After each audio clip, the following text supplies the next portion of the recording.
but find one thing that makes you feel good about who you are. And it might be that you like to organize. They may all come to you and get you to organize a Christmas party or something else.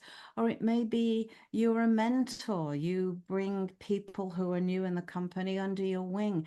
Just find that one thing that makes you feel good about Hmm. what it is you're doing there, why you're even there.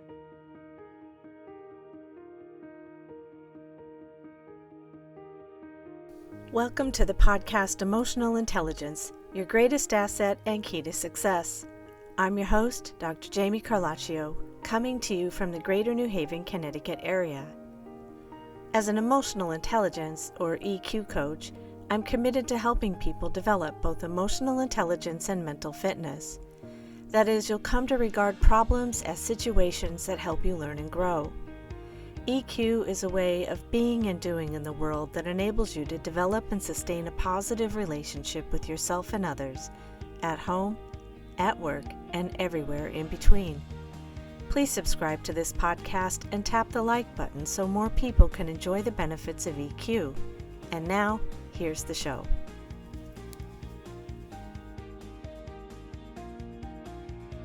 Hello and welcome everybody, and thank you for joining us. I'm very excited today. I have a wonderful guest named Anne DeButte, and she is a grief expert, and she's also quite well versed in burnout, and that's what we're going to talk about today. And so I want to tell you a few things about Anne that you may not know. If you have not heard of Anne, you will after today. She is a multi-passionate soul, which is just a lovely way of saying that.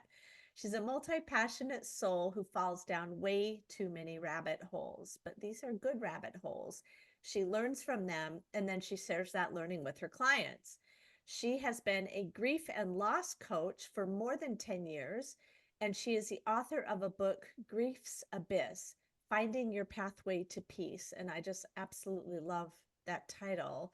And all of this information will be in the show notes, fear not.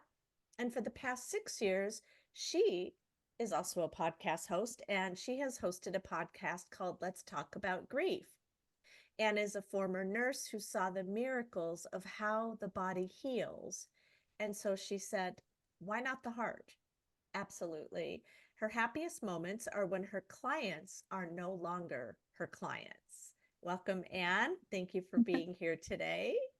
Thank you, Jamie. I'm so grateful that you asked me to jump on your podcast. So thank you. Yeah. So, um, you and I talked earlier about this, and since I'd already done an episode on grief, you and I got to talking about burnout. Yeah. And burnout is a burnout's a burnout's a thing. That's an understatement, isn't it?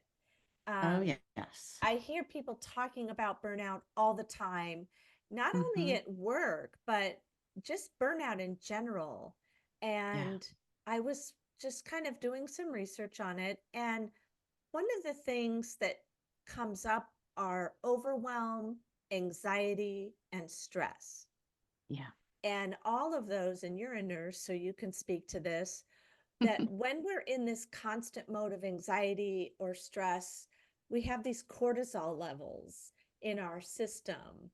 And that makes everything worse. And it's sort of like our amygdala kicks into play, and we're in this fight, flight, freeze mode all the time. And so, of course, we're burnt out if we're always in that mode.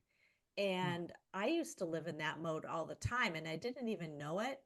And people would always tell me to chill out or relax. And it drove me crazy, to be honest, because I didn't know what I didn't know, but I also Yeah. didn't realize that I was in that constant mode. So I had headaches all the time. I was tired. I was irritable. And I didn't like my life. I wasn't Yeah. happy. Yeah. And so burnout isn't just about, oh, I hate my job and I don't want to go to work, although that's a big part of it. Yeah. But there's a lot more to burnout than that. So Why don't we just start with that to kick off our conversation? Okay, Jamie. Yeah, you've nailed some of the symptoms, and certainly people will say, oh, just chill. What they need to add to the end of that sentence, chill and take a breath. Mm, Because when you think about it, when you're in stress, what's your breathing doing? ooh, You're shallow breathing, you're signaling to the body that something isn't right, and the body's going, do I need to run? Do I need to fight? Or do I just need to stand there like a deer in the headlights? So the shallow breathing is signaling to the brain all of those things. The body doesn't feel safe. So by taking a breath, and literally chilling for just 10 seconds even, can mm-hmm, help to bring the body back into its natural regulated state, because some part of the brain is going to go, oh, we seem to be breathing, what's going on here? I thought we were fleeing. yeah, But now we're not. Okay. And I don't think people recognize how much the breath is needed. yeah, And I'm sure just by mentioning what, just pay attention to your breath right now. mm-hmm, This is for your listeners. This is for mm-hmm, you, Jamie. mm-hmm. What is your breath doing? Are you able to take nice, long, slow, deep breaths? Are you kind of belly breathing, or are you breathing from your chest? Mm-hmm. Mm-hmm. I think, and I'm not sure I'm talking only for myself. I do think a lot of us breathe from our chest, and that's why I think people find meditation apps so helpful because they at least school us, even if it's just for 10 minutes or 5 minutes or whatever, a half hour, however long you feel like you can set aside just to say, oh, like you said, just breathe. And I actually do have to remember to breathe. And when I am upset, if if I'm talking with somebody who has any modicum of empathy, they'll say, "Stop, just breathe." And Yeah. that's like, oh, like you say, we forget. And just the breathing is a signal then to our body. Oh, it's okay. This is a paper. I call it a paper tiger. I think, back in Neolithic times, there were real tigers to worry about. But now a lot of times we have paper tigers. Mm-hmm. And that isn't Yeah. to diminish what's going on in your life. It isn't to diminish the real things that might happen at work that stress us out, or the things that happen at home, an argument, a conflict, um, a near accident on the highway can send us into that mode. I get cut off in traffic so often that I do drive like I'm in tense mode. But so those things happen, but oftentimes, if we can put it into perspective, is this imminent? Am I in imminent danger? Is this something I need to really, really be concerned about? Or do I need to step back and put it in context? Yeah, exactly. I can hear your listeners already groaning. You mentioned meditation. There are so many in the world that mention meditation. It's like nails on a chalkboard. They can't sit still long enough. They cannot still their minds.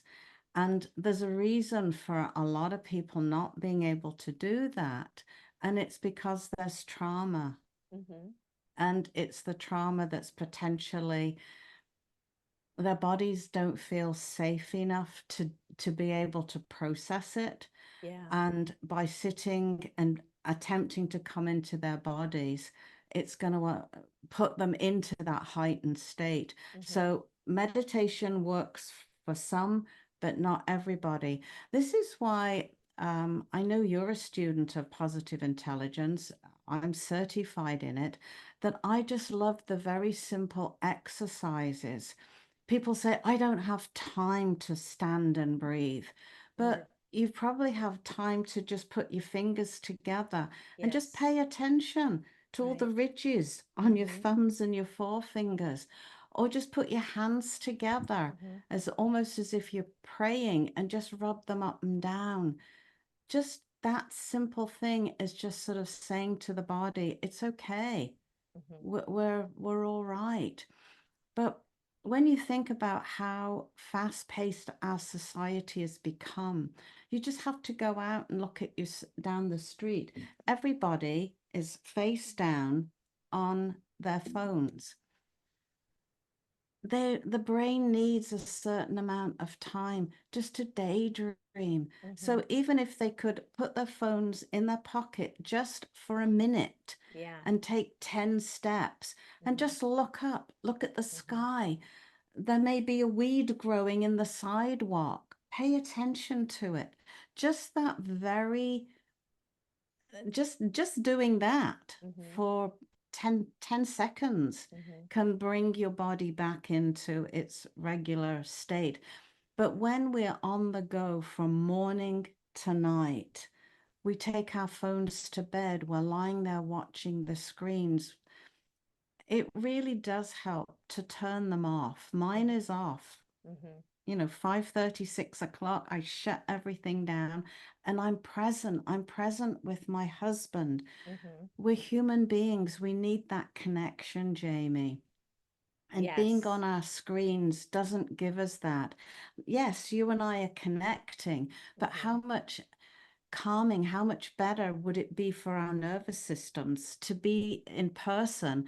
And I could, give you a hug to sort of calm the nervous system down, or just touch you on the I shoulder was and just gonna say, say, yeah, even just that. Absolutely. yeah. Yeah. So So, I want to just go back to meditation for a moment because, yeah. like you said, people might grit their teeth. And what I have found is we often misconstrue meditation as something like you got to be Khalil Gibran, or you have to be a Zen master, or you have to go to a Buddhist monastery. But meditation can also be, again, in positive intelligence terms, being aware, just being Yeah. aware of what's going on right now. And that awareness, so interrupting Hmm. any of the things that can sabotage our thinking. Yeah. And that might mean a conflict. It might mean something, your monkey mind going crazy. But when we start developing, I talk a lot about the PQ gym here in the muscle. When we interrupt that process, like you said, as simple as rubbing your fingertips together or breathing, or sometimes I even just stare at the lines in my hand, or Hmm. I just, I've gotten a little bit of practice doing this over the past couple of years. Oh, wait a second. I'm running around like a mad chicken right now. Yeah. But what I found is that I don't have to meditate for a long period of time. I can stop in the middle of my day and think of things I'm grateful for. I can Yeah. just breathe. When my child was young, he's 17 now, in high school, so it doesn't really apply now because he just hides out in his bedroom and I hardly ever see him. But he used to be glued to me, and I didn't have a moment's rest because it was Hmm. like I was either making sure he didn't kill himself by getting something out of the cupboard that he wasn't supposed to get, or he needed to get dressed, or I needed to go. I would go to my bathroom and I would sit on the floor and I would play a gratitude meditation for 5 minutes. And Hmm. that's all I needed. Yeah. That calmed me down and that centered me. And yeah, maybe I needed to do it again at 6 o'clock at night. But the point is, I just snatched what I could. Yeah. And it didn't have to be a certain length of time. What did have to happen though was that I needed to be alone and I needed to Hmm. claim that space. And for me, it was the bathroom floor because Yeah. that was the only place I could close a door and not be interrupted for 5 minutes. Exactly. During COVID, I was invited to go to a number of nursing homes and retirement homes here in the city because, Mm-hmm. as we know, the healthcare profession Yes. had gone through a lot. There was a lot of stress, a lot of overwhelm, and a lot of burnout. And there was a lot of grief behind that. And I was teaching them Mm, how to recognize the grief, but also giving them tips on how they could sort of handle their stress in the moment. And they would often say to me, I don't have time for that. You don't mm, understand, Anne. So mhm, when I began positive intelligence, I just wished I'd had more of it when I was, being involved with these wonderful beings that took care of us during that time, would have been to sort of share with them. You do have more time. I'll finish my thought, then I'll go back. Um, you do have more time than you think. When you're with a patient, you can just look at their hair. You can just look at their body. I mean, as nurses, we do a physical assessment with our eyes every time we go into a patient's room. It's mhm, just something that we're taught to do. You're looking to see how the patient is. So you just focus on something. It could be their gown or their hair, mhm, and just take a couple of breaths on that. And that can bring you into your own body rather than thinking, oh, I've got to get through this patient because so and so's waiting. I've got bed baths, I've got charting, and all the things that nurses mhm, have to do. mhm, So that was I'm sharing that now with my positive intelligence tips. But back then, I would say to them, well, do you get to go to the bathroom? And they mhm, would say, yes. And I would say, well, for that minute, just mhm. pay attention to your breath, or Yeah. just stare at the color, look at the color in front of you. Just sort of roam your eyes around a little bit, and that'll bring you back into yourself. So when you mentioned uh, you needed to escape to the bathroom, I'm sure a lot of your listeners can appreciate that. And I'm sure a lot with small children, although I'm not sure a closed door works too well with small children. Well, Um, yeah, you this in this case, my husband was around. It wasn't like, oh, Javier's got yes. 5 minutes to roam the house. God forbid. The, yeah, It would yeah. have burned But down a long time ago. but normally they're knocking on the door. Oh yeah, I know, Mummy, right. mummy. Exactly. So Yeah. and even when he was really little, I would put him in one of those little, I think it was like called a jungle something. You just stick him in and their legs hang out and he had something to occupy himself so I could at least shower. Yeah, you would be okay. You'd be safe for a little while. Yeah, but And I want to go back to this thing about the bathroom. yeah. Um, Washing your hands, right? Shirzad Shamin talks about Mm-hmm. that, brushing your teeth, Yeah. washing your hands. Just Yeah. be in that moment doing that thing. Jon Kabat-Zinn is famous for really teaching people how to stay in the moment and mindfully wash the dishes, mindfully sweep the floor, whatever it is. Yeah. Absolutely. And I think that's it. The minute our eyes are open, we jump out of bed, we're heading to the shower, we're in our vehicles, we're heading to work, or we stop and grab a coffee and some breakfast, and then we're at work, and the day just takes over, and you arrive home and you're exhausted. But if Mm-hmm. you could just take a moment when your eyes open Mm-hmm. and just take a deep breath, Mm-hmm. even be aware of your head on the pillow. Yeah. Even when you get out of bed, instead of jumping out of bed, Mm-hmm. get out and feel your feet just on the floor. Is the floor carpeted? What does that feel like? Is it cold? Mm-hmm. And just take those few moments, and it can set your day up Mm-hmm. uh, far better than if you wake up, your mind is racing, and you're thinking about your to-do list Yeah. before you've even gotten out of bed. That's Right. a recipe for stress, isn't it? Yeah, and burnout because again, if you don't feel it, I guess I'll speak for myself, but I'm pretty sure I'm speaking for other people as well. If you don't feel like you're having a good time, and I don't mean, you're not, your job's not a carnival or something, but if you're getting out of bed and you're dreading your day, or you're dreading going to work, or you're dreading seeing so and so, or not seeing so and so, then something has to give. Yeah. And no, I'm not saying go quit your job and, be a vagabond. I know God doesn't pay the rent. Maybe God does, but I haven't gotten any rent checks from God lately. But, you know, certainly we have to live in this world.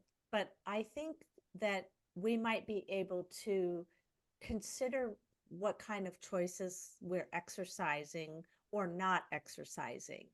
Yeah. I have left jobs that I was simply miserable at. Hmm. And at one point, I left a job without having a job to go to, but I was so unhappy that I couldn't even smile at work at all, ever. I would Hmm. just sit there catatonic. And finally, my boss said, Jamie, if you don't smile, you're going to have to quit. And I said, I quit. I mean, Hmm.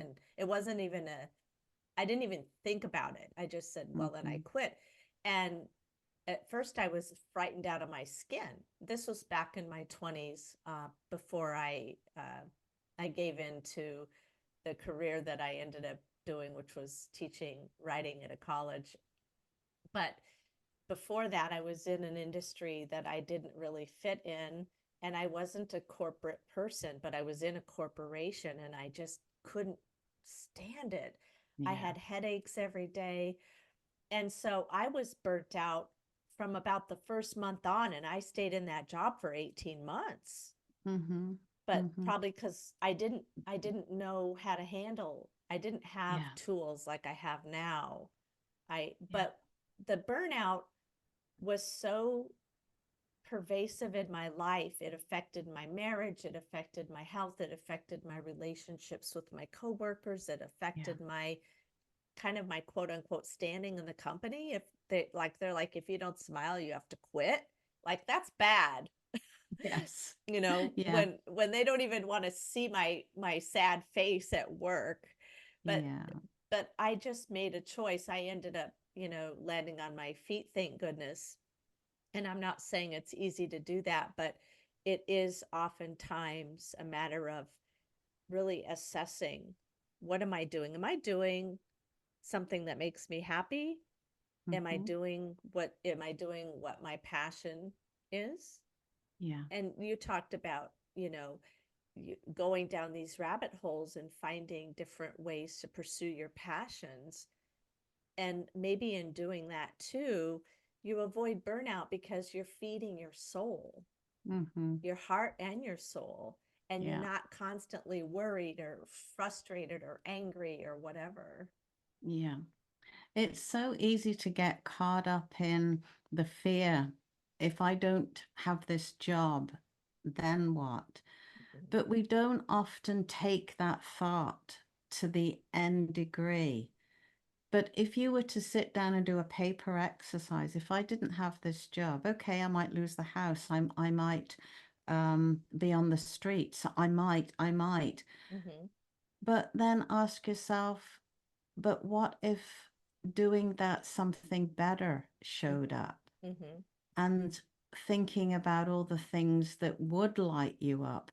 And I think there's the fear, but it's also knowing that you can't possibly leave this job. You're a single woman, you're on your own, and you've got to pay the rent. There's Yeah. nobody supporting you. Is to find one thing in your job that you enjoy. There was a reason why you took that position, unless it was just a job to pay the Mhm. rent. But find one thing that makes you feel good about who you are. And it might be that you like to organize. They may all come to you and get you to organize a Christmas party or something else. Or it may be you're a mentor. You bring people who are new in the company under your wing. Just find that one thing that makes you feel good about Mhm. what it is you're doing there, why you're even there. And Mhm. I know I keep going back to the COVID, but I think we've got that to look back on. We changed. Oh yeah. We're never going to go back there. However, our values changed, and it's now finding a company that aligns with your values. If you're one of these people who believe in the environment, then working for a gasoline company possibly isn't going to align with your values. Hmm. So it's finding companies that share what's near and dear to your heart. But if that can take many, many years, but in the meantime, for anybody who is unhappy with their work, just find that one thing because that will help you um, be able to go into that situation daily without always feeling that it's stressful because Hmm. living that way is not a good way. It's going to end up with health issues Well, it and shortens your life. burnout. Yeah, burnout is not something Mm. fun to do, and we're all guilty of it. I'll just do this and then Yeah. I'll just take on this client and then I'll just Uh-huh. do. And then at the end of the just do's, you realize you can't even enjoy yourself on holiday because you've got nothing in the tank.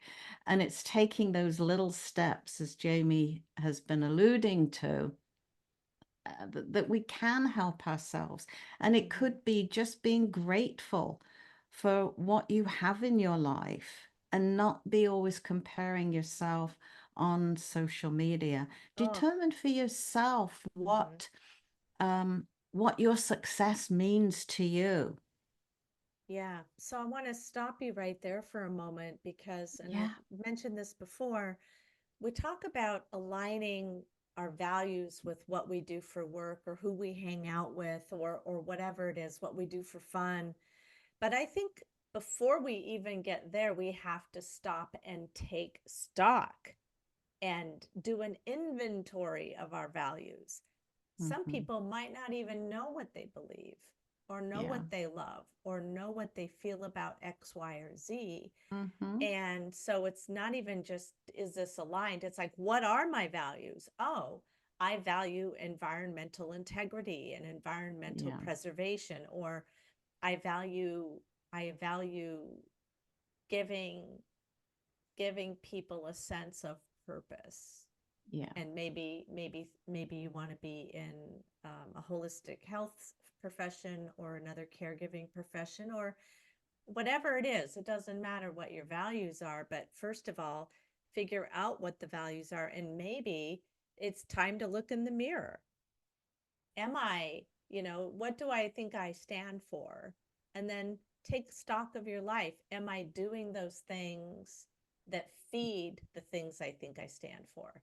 Yeah. And for me, I had to switch careers, and I did. I went from teaching college at universities, writing at universities, to becoming a divinity school student, to becoming a hospital chaplain, to then becoming a coach. And now I am a professional recovery coach and enrolled in a drug and alcohol counseling program. But it wasn't like I did it in one day. It took Hmm. years of trial and error and saying, okay, I'm not happy. What's wrong here? But allowing myself time to meditate and journal and make mistakes and course correct, because that's Yeah. going to happen too. So there's a little fear in that, like, oh, I actually have to look at what I'm doing, or I have to look at my values. And we all have shadow sides. And Hmm. so we're not going to be perfect, and there will be times when we do not act in alignment with the values that we say we have. And God bless us all. We just don't. We're humans, and we Yeah. make mistakes, and we do things that we wish we hadn't done. But Absolutely. embrace it and learn from it. Like you were saying, you learn from all those different rabbit holes that you've been down. Absolutely. And going back to what you were saying, we don't, if you have no idea what your purpose is, trying different things will help you because then you'll understand what you don't like. Mm-hmm. And that'll help you discover what it is you do like. And this is one of the exercises I do with my grief clients because I look at grief as being one of those mega challenges in life that Mhm. will get you to sit up and pay attention to your beliefs. What do you believe? Is it Mhm. society's belief that Mm. you've got to get good grades, get a job, get the white picket fence, get the house, get the C-suite? Or are those your values? Is that something you feel? Or is it something that parents or society has fed you? And Mhm. this is an opportunity to determine what are your beliefs. Right. Exactly. Yeah. Exactly. And I think that's a big, big thing is just, and that is going to involve taking stock, and you can't keep moving. You can't move 80 miles an hour Yeah. and take stock of what's going on because you're so busy moving from the next thing to the next thing to the next thing. And pretty soon it's 10 o'clock at night. Where did the day go? Yeah. You know, I used to be in a mode where I would forget to eat. I would forget to drink water. I would, I would, I would go 8 hours without nourishing my body. And then I Mhm. wondered why I had a headache or why I didn't feel good or why I was tired or angry or grouchy or Yeah. hangry, as people say, Yeah, hungry and angry exactly. at When the you same don't time. eat. Yeah. Yeah. And unfortunately, falling down all those rabbit holes was one of my top saboteurs, the Mm. restless, Oh. because one quality that I got to understand from the restless is when we get too close to our emotions, it's Mhm. squirrel, Mhm. squirrel. Mhm. Instead of, as you said, sitting back, picking up a journal, or even typing your feelings out. I mean, a lot of Mhm. people are turning to blogs and very Mhm. successfully Mhm. just putting what it is that's going on for them. And if you avoid those feelings, they're going to help with the overwhelm and everything else because you need to be able to feel those emotions when they come up and allow the anger to dissipate in a way that's healthy, not put your finger up on the highway because you've been pulled, somebody's pulled in front of you. It's being able to bring yourself back into your body with calmness rather than those emotions. And unless we take care of them, Mhm. they're going to do that. They're going to come out in the most unopportune moment. And I found whenever I got too close to an emotion I wasn't ready to deal Mhm. with, I'd take another course. I'd take another course. I mean, it's brilliant. Look at all my learning, and I can share it with my clients so they don't have to spend 10 years of their life doing it. But it's interesting that understanding my restless better has helped me get more in tune with my own emotions. And you think being a grief coach that would be my first thing. But being British, no, we don't do emotions. I truly had to learn Uh-huh. about my emotions. Right. And they're not something to be afraid of No. because they're normal. Anyone who hasn't seen Inside Out should go see both one and two And two, because yeah. none of those emotions could really stand on its own. They all needed each other and they all had a purpose and a role. And every emotion is information, right? If I'm Yeah. angry, that's information. Yes. What am I reacting to? And oftentimes I think of anger as a feeling of powerlessness. Like Mm-hmm. I am powerless over what you're doing or what just happened out there. And then the next question is, can I do something about it? Do I need to do something about it? Should I even care about this? And, Shirzad talks about the hand on the hot stove. Yep, there it is.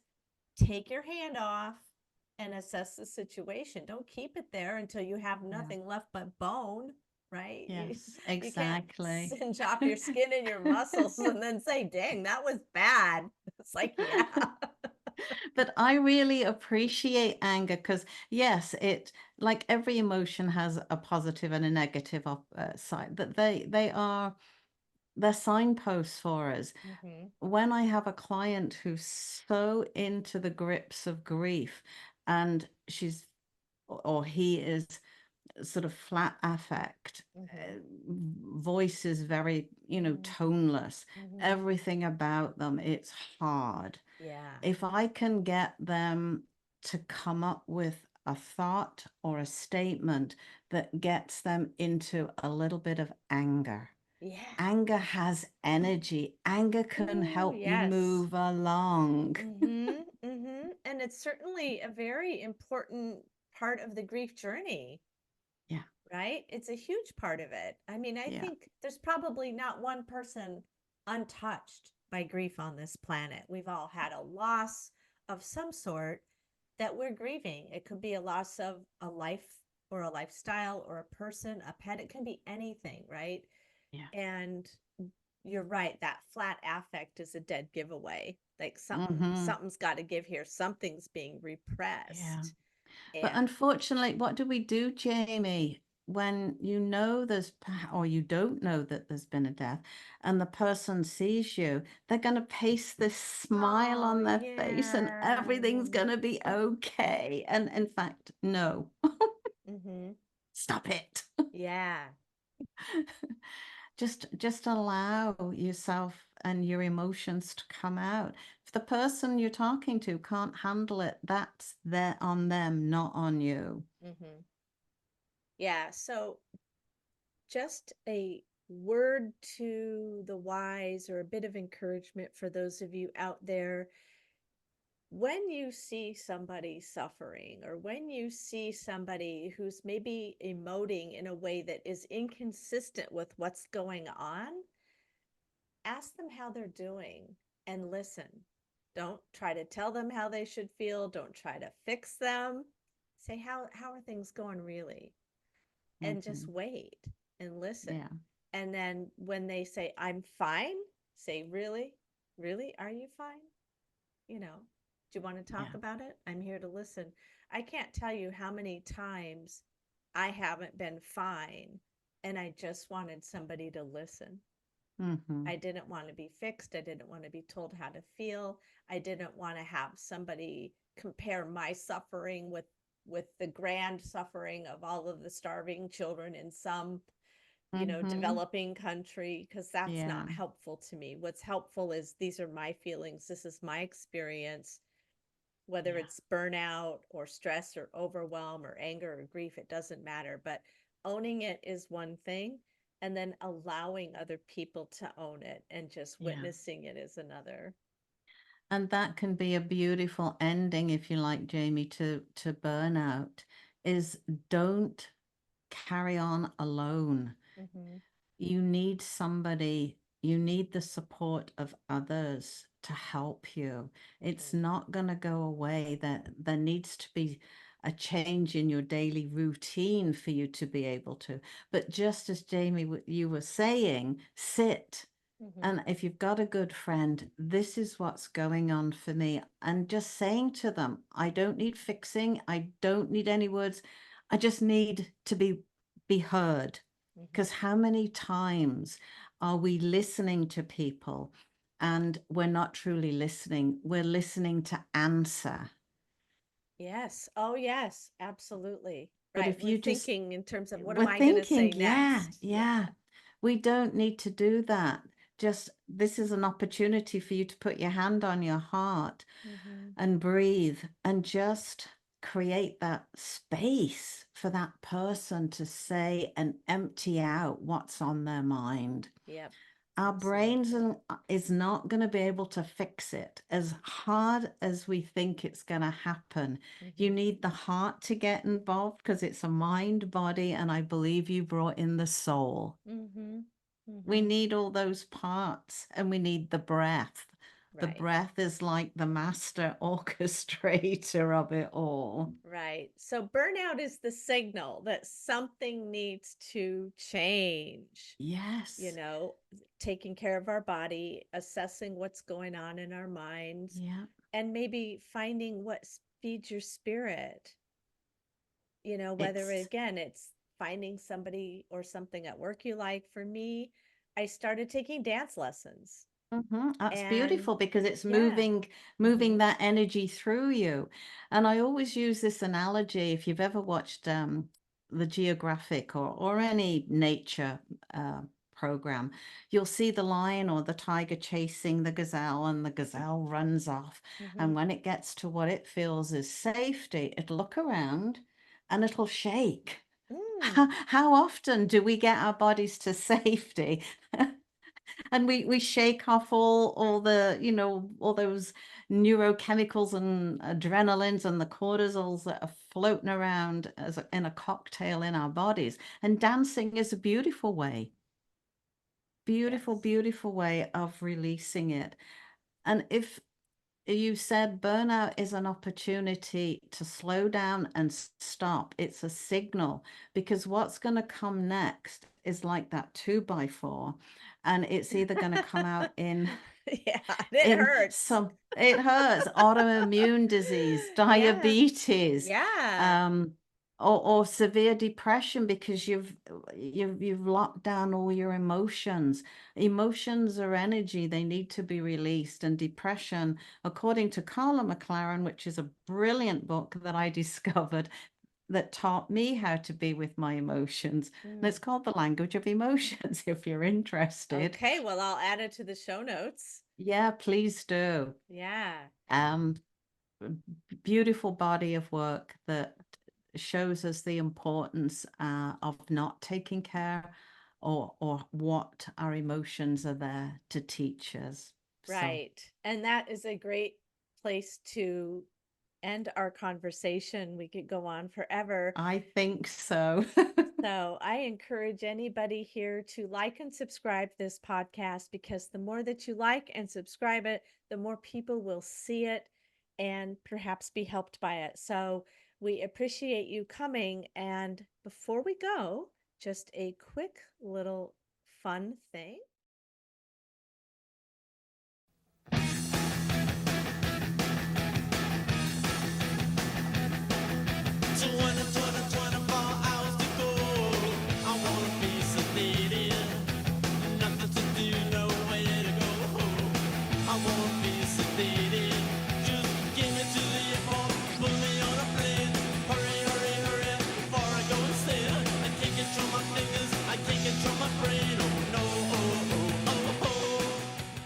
Okay. We all want to be sedated, but we don't necessarily need a drug or an alcohol or a bunch of crazy people walking around, right? We can be sedated by just being present. Very much so, Jamie. Well, thank you, Anne, for joining us today. And again, for all of you out there listening or watching, there's a reason this podcast is called Emotional Intelligence. It's because we can take back ownership of our lives, of our emotions, of everything. And again, that is included in what we've talked about: positive intelligence, getting into your body, getting present, recognizing the saboteurs that want to derail us, all of that. So until next time, Anne and I will see you at the PQ Gym.